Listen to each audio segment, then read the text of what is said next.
The Fortune 500 is Fortune magazine's ranking of America's largest corporations by revenue. These are massive companies with a ton of influence.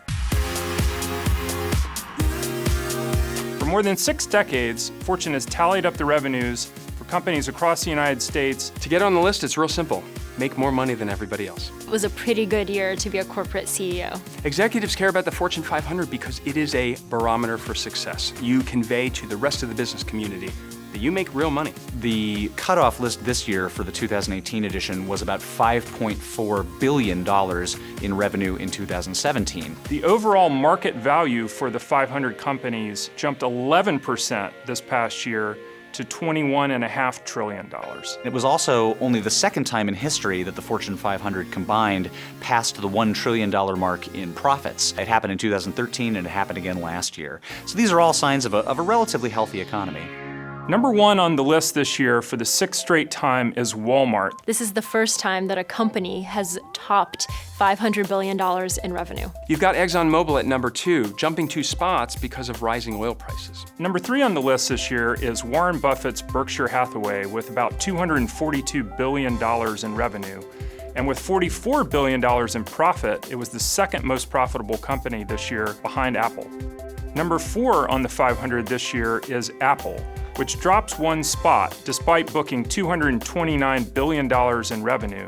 Apple was the most profitable company on the list again this year with $48 billion in profits.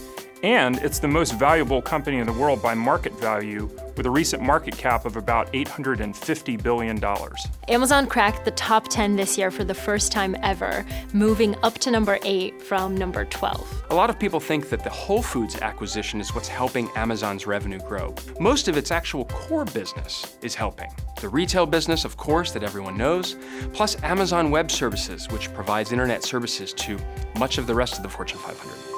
Fortune 500 is really interesting in that it does really serve as a way to look at bigger picture trends. One thing that's interesting about this year's Fortune 500 is the rise of the artificial intelligence company. Facebook, Google, chip makers like NVIDIA are all rising and they're becoming powerhouses in AI. Artificial intelligence is the future capability of business, and it's going to make a lot of money.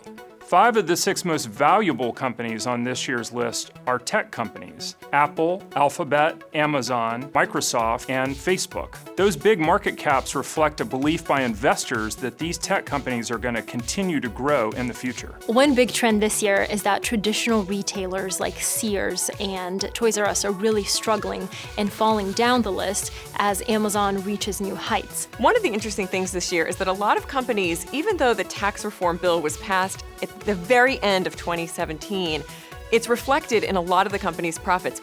A lot of telecom companies got a boost, and some financial services companies took a hit. We'll see something totally different next year.